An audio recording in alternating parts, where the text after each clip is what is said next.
Poet, novelist, poetry consultant to the Library of Congress, and the first Black author to win the Pulitzer Prize. That was Gwendolyn Brooks, who had this to say about the struggle to keep creating. Art hurts. Art urges voyages, and it is easier to stay at home.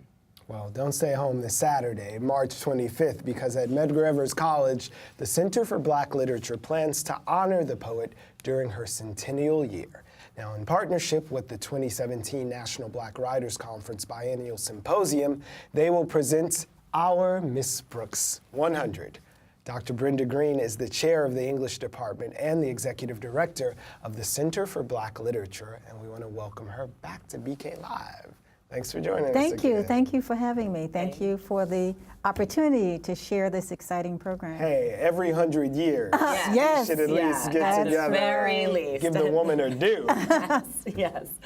But I feel like you actually do this way more often than that, right? There's a Gwendolyn Brooks. Well, we've had a Gwendolyn Brooks tribute. We had one, I think, back in 2004. But this is very special because she is 100 years old. This is part of the National Black Writers Conference, and we do a symposium every other year in the odd years. So this is 2017. Yeah. And then we do the conference, which is over 3 or 4 days in the even years. But this is very, very special, too, because Gwendolyn Brooks was part of the original National Black Writers Conference, which started in 1986 at Megar Evers College. She came, I had actually an opportunity to meet her at Megar Evers College. Really? Yes, I did. And when I founded the Center for Black Literature in 2003, I looked at the Gwendolyn Brooks Center for Black Literature and Creative Writing, which is at Chicago State University and founded by Hakeem Mahabudi. And I used that center as the model for the Center for Black Literature at Megar Evers College. So this is very, very special to us to be able to honor her as part of a larger celebration across the country. Well, speaking of across the country, I, as anyone who's watched for 5 minutes, may know that I'm a proud Chicagoan. So there's never been a time in my life where I've not been aware of Gwendolyn Brooks. I actually got to meet her when I was a kid. I was dumb. I didn't know anything. I was a kid, and I just remember her glasses and her little fro and this just sweet spirit who, like, connected with children. Like, she was like a great grandma figure or person, but like so smart and so sharp. And in Chicago, they're doing a whole year-long celebration of Gwendolyn Brooks. So I wonder, for people who are outside of my little bubble, what do you think Gwendolyn Brooks means to the national dialogue in arts? Well, Gwendolyn Brooks, as you indicated, was the first Black woman to win the Pulitzer Prize. She was a consultant to the Library of Congress. She really spans many generations, beginning pre-civil rights, going through the Black arts and Black power movement, and post-civil rights. She had a turning point in 1967 when there was a Black Writers Conference at Fisk University. And she decided that she was going to really focus on having her writing address the social justice issues. She was affected by the death of Malcolm X and Megar Evers, and decided at that point to move her publishing from a mainstream publisher, Harper & Row, to Broadside Press. So she, and as you said, she believed not only in writing poetry, but in giving back, and doing readings with young people. She had scholarships, she did workshops. She was a poet of the people. And unfortunately, we only know her by a few poems, but she wrote dozens of books and poetry. Annie Allen, which is the book that she won the Pulitzer Prize for, is not really even known by many people.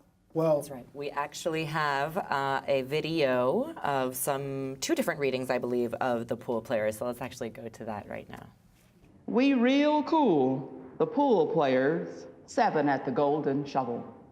We real cool, we left school, we lurk late, we strike straight, we sing sin, we thin gin, we. Jazz June, we die soon.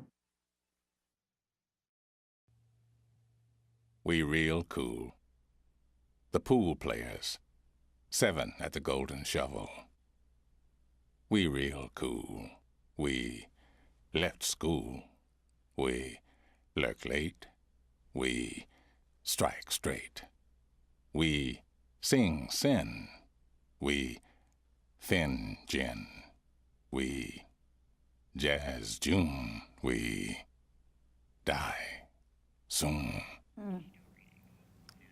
You might recognize the voice of God there. Yeah, maybe. Mr. Morgan Freeman. Morgan Yes. Freeman. Two different riffs.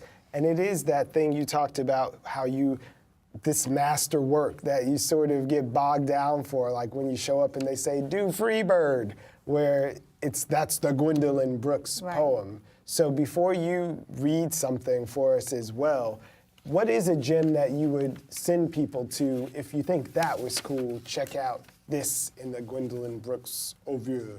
I think that the shift that she had with the Black Arts Movement, if you go to her poems in the Mecca, ends up being a big shift, and the A Day in Bronzeville is something that people really identify with, where she gives the plight of the Black soldiers. She gives in the kitchenette, you know, she has the Maud and Martha. So she's really speaking to the plight of the urban Black, but in the Mecca begins that shift in which she has. Is that what you're going to read from Yes. here? Okay, Yes. please do that. Okay. So one of the things that she resisted is being called an African American.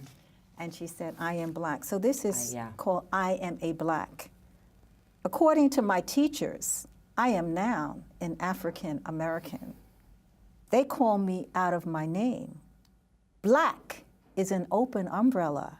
I am a Black and a Black forever. I am one of the Blacks. We are here, we are there. We occur in Brazil, in Nigeria, Ghana, in Botswana, Tanzania, in Kenya, in Russia, Australia, in Haiti, Soweto, in Grenada, in Cuba, in Panama, Libya, in England, in Italy, France.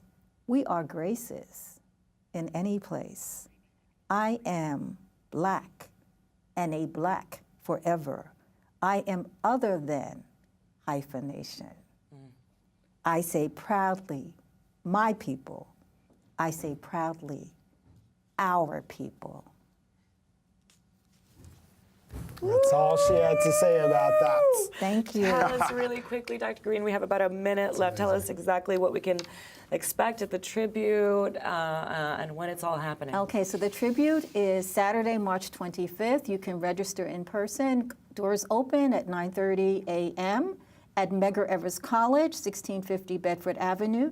You can get all the information about the program by visiting our website, centerforblackLiterature.org, and we're going to have a multi-genre, intergenerational program. We start with a reading by one of our student poets, our English majors. He'll be Poetry's reading. not dead. Yeah, he's reading a poem, and we Hakima Haboudi is going to do the keynote speech. Our focus is to show how Gwendolyn Brooks is still relevant alive. today, her impact today. We did a call for papers. We have several scholars who'll be analyzing her work. We have poets who will be talking about poets who knew her and talking about their friendship and the impact of her work. Cheryl Clark, Marilyn Nelson, award-winning poets. Yeah. Angela Jackson. We end with a musical tribute. We have actors who'll be reading. We have an elders writers workshop. We have our elders who It read. goes on. So this is a full program. This is a Full celebration worthy of 100 years of Gwendolyn Absolutely. Brooks. So thank you for that. We'll get to the website and find yourself Megar Evers on the Yeah. 25th. Yeah. She's worthy. Thank All you right. so Thank much. you for joining Thank us, you, Doctor.